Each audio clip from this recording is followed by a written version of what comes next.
Welcome to Wild, Women in Lending Determined to Make an Impact. I'm your host, Robyn LaVassaur.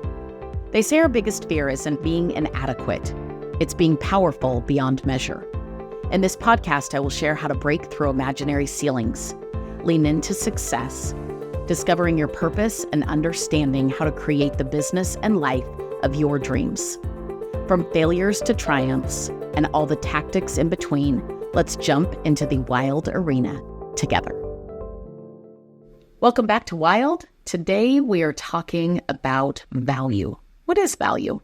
What's valuable to you? What's valuable to somebody else? I'll tell you what, I struggled with this. I struggled with understanding and knowing value, not only what I valued, but what other people valued. And I think that it really I'll say this, value in general is summed up into 3 categories. Now, yes, that you could talk about all sorts of things. This is valuable. This is valuable. If you're really thinking about it, you could put it into one of these 3 categories, especially when it comes to business. And I want to give you the 3 categories, and then I want to explain to you how my business transformed when I not only understood what value was, I got clear on what value I wanted to bring. I got clear on how and who I wanted to bring it to. And then I came through with the end result of giving that actual value. Oh, that's the tough part, right? And I think it's why we often don't want to state something as valuable,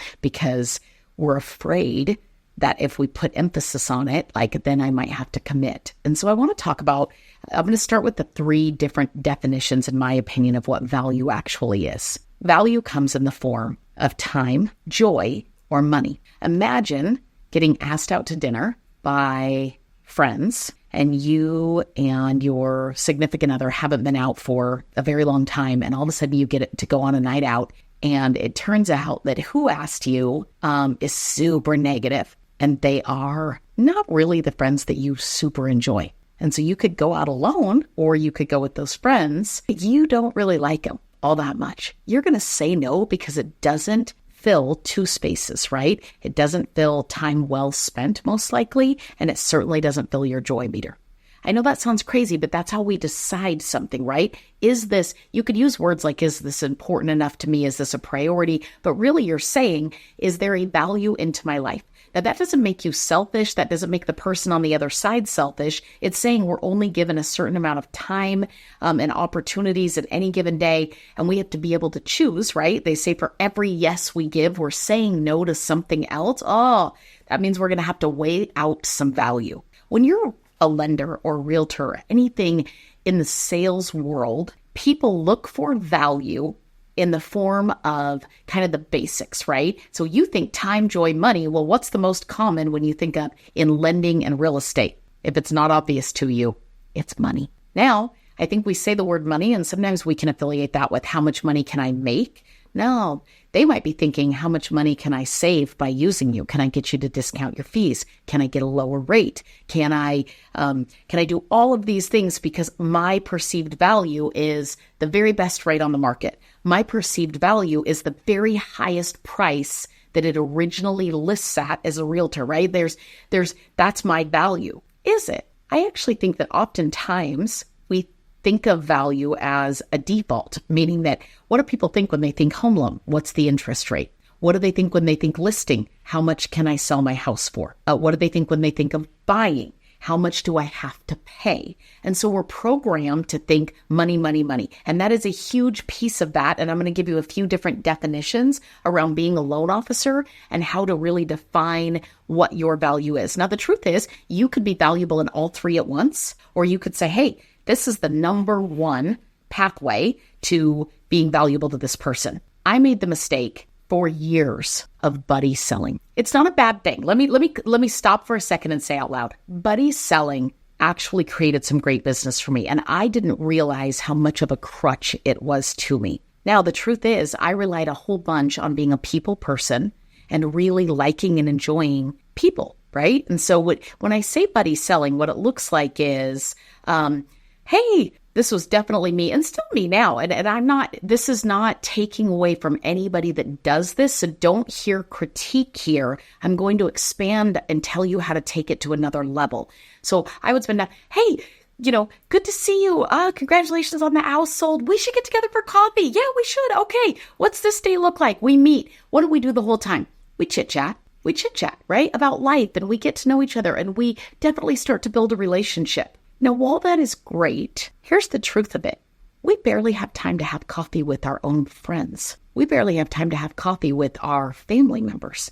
We barely have time to have coffee alone with ourselves sometimes. Like, I'm a mom of 5 kids, so you don't, to have coffee and just chit chat, man, that doesn't feel that valuable. Now, it might be on the joy meter, but it might not be during an 8 to 5 work day or whatever hours you're meeting that's considered business, where you are away from your family, you're away from the other things that you do in your personal life in a business setting. And it's all you did was talk and then say, it was so good to see you. Let me know if you need anything. And then we leave and we go, I hope I just got a lead, right? Like, I hope they call me with their next deal. I hope that they like me enough that we keep exchanging text messages, phone calls. We'll see each other again soon.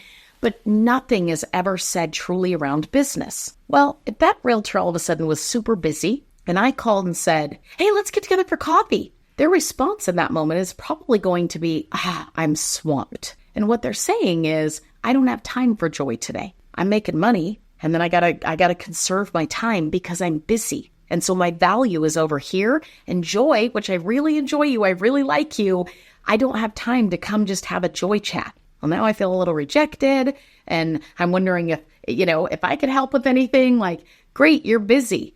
They might not even be busy. They might just be avoiding because they don't have their value right now isn't in the joy chat. Well, I've never established any other value with them. So how do you do that? How do you establish value and understand what your value is? Well, here's what I will tell you. One of the things that I said to realtors consistently was, for every single transaction that you do with me, I will for sure bring value. And I was always willing to define it. Time, joy, money.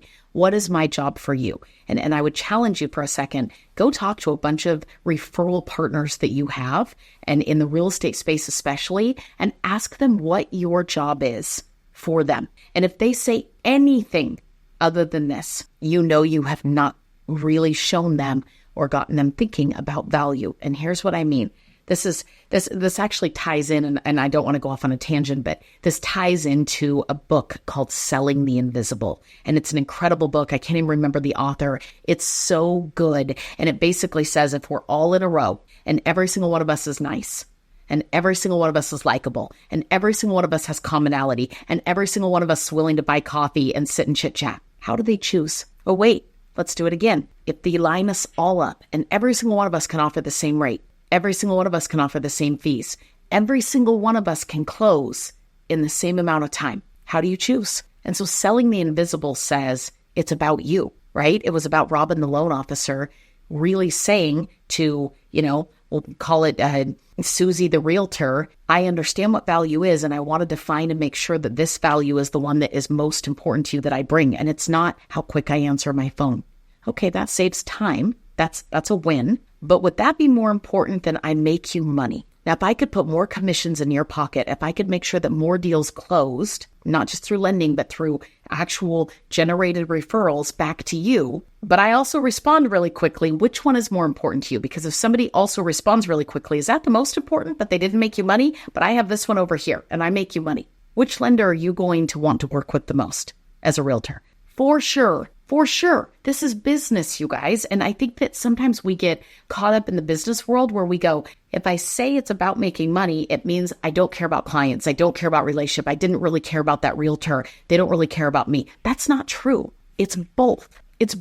But none of us do lending. Sometimes it might feel like it. None of us do lending. None of us do real estate. None of us do any job that we're spending time away for free unless we are filthy rich or a servant in general on a mission, right? Like you don't do a bunch of work for free. That's where you spend your time on the other things, right? Like that's where that comes in. That's the joy meter, right? That's the joy and the time over here. But when you're going to make a living, you've got to spend time thinking about money and how you deliver that value. With clients, it's an important thing. Did I save you money? Right? Did I help you make money in the future with how I strategized your loan? Did I save you time in how we accommodate and the way that we update? Did we bring you joy in the way that we create the experience? Those three things are very valuable to people. But I guarantee you with each client, now with me, I'm a super, and I don't mean this like an egotistical way, I'm an incredibly busy person. So what is my number one now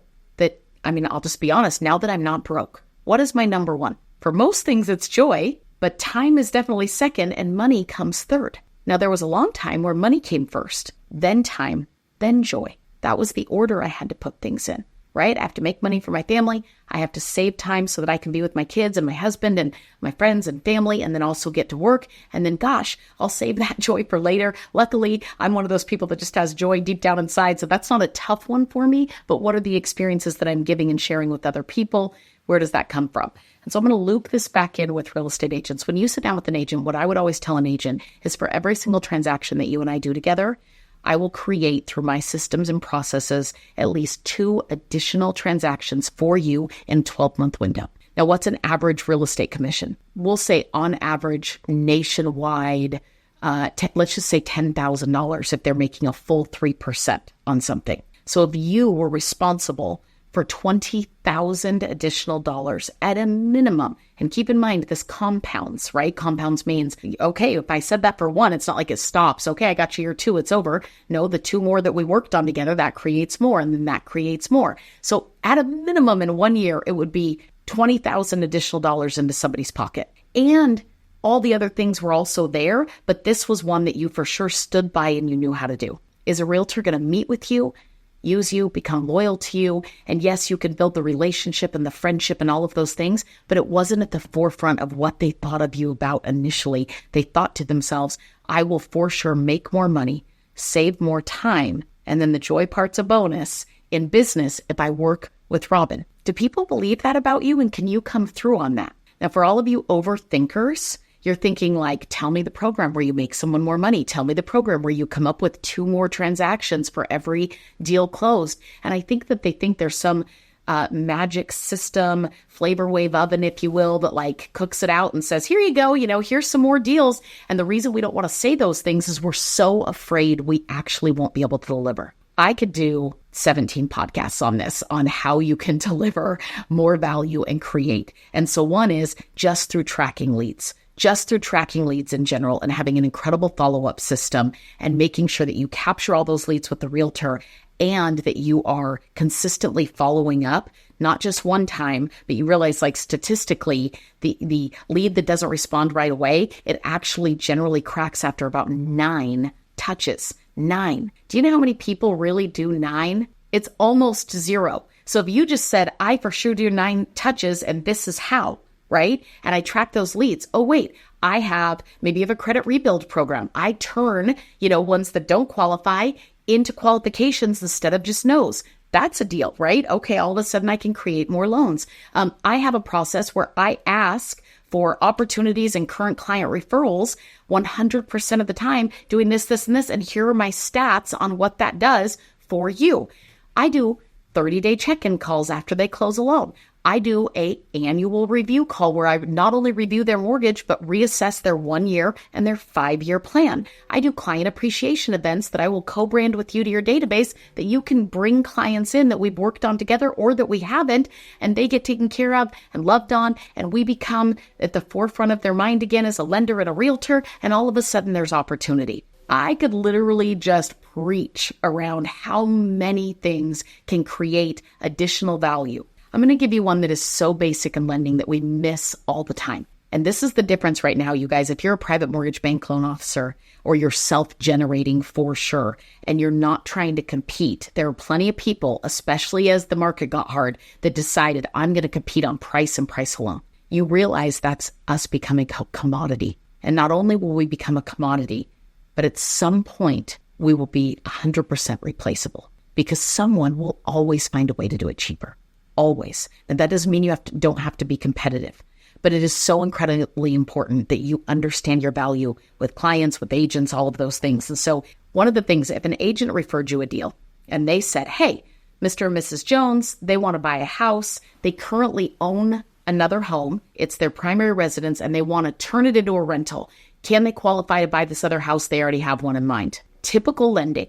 And this is the truth. And maybe this is you. And again, I don't say this so that you go, oh gosh, she's shaming me or making fun of me or saying I'm bad. That's not it at all. I'm saying be aware.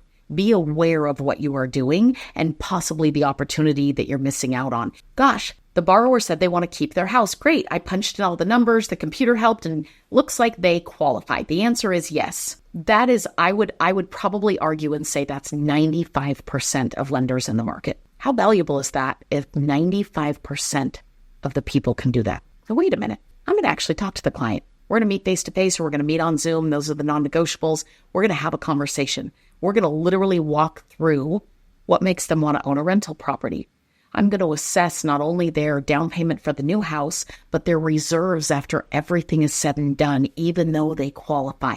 They're understanding that what that rental property comes with, that eventually that home will then be, and I'm not a CPA, I'll disclaim, that home will likely be taxed at a different rate when they sell it because they turned it into a rental. Right now, those proceeds are potentially tax-free. How much time do they have? Property management. There's so many things. And I'm okay if they land back at, yes, for sure, it makes sense for us to keep that house as a rental. But I will tell you guys, there's been countless times where for their direct circumstances, it has made a ton of sense in that circumstance. Now, I believe in rental properties, but maybe for that circumstance, it makes the most sense to achieve the next step for them to sell that house and buy a new one. If I'm an order taker lender and they for sure get approved with that scenario, I simply say yes to the agent. Here I am, hero Robyn. Like, I did exactly what you asked me to do. I did it fast. I did it with a smile. Your clients like me. I told them yes, yes, yes, yes, and you can go shopping. But wait, I stopped doing that years and years and years ago. And as I talked to the borrowers and as I guided them, as we came to an educated decision together, weighing all parts, sometimes it's let's talk to your financial advisor. Let's talk to your CPA. Let's look at what your future 1 year and 5 year plans are. Let's talk about, I had a couple that literally wanted to have a baby and lose one of their incomes. And that payment was going to be so tight. And they really weren't that attached to being a landlord, if you will, and they had great 401k options. Like, it made sense in that moment for them to list and sell that other home in order to buy this new home and give up an entire income. But if I would have never asked any future questions and I just would have said, hey, you qualify with everything you just asked me to do, and I'm going to call your agent, and again, just give them the big thumbs up with a smile because that's my job. That's me being an order taker in my job. And so instead, those clients decide to list their home and sell. Wait a minute. You just gave me a deal and I just created another deal for you based on one loan consultation because I was interested, I was engaged, I had strategy, I was wanting to make sure that that client was making a sound decision, not just giving me an order of what they thought they wanted and me taking it down and then delivering. That's not really value. So they go sell their house and the realtor ends up with two deals as a result. But we don't even edify that as lenders, you guys. We don't even edify it. Oh, they decided to sell. Like, that's still their client. We don't even count it in our minds like we just helped that agent make money. I just told you 95% of other lenders would have never had that conversation, and that house would have likely never been listed, or when it did get listed, 1 year down the road, 2 years down the road, 3 years down the road. How good are people at database management? How good are they at keeping in touch with their clients? I will tell you, very few are super strong. So those clients all of a sudden meet a new realtor and they go list 2 years from now with somebody else on the property they thought they wanted to keep forever, right? And the whole thing is lost. Oh, wait, not with me. I do client appreciation and I do annual review calls. And not only do I do an annual review call on the current home, but on all of their real estate because we take notes on it and make sure that each of those homes is being talked about whenever we connect with them. Birthday calls. I mean, there's so many opportunities. And what I think people think is if I call them, it'll be weird. You're right.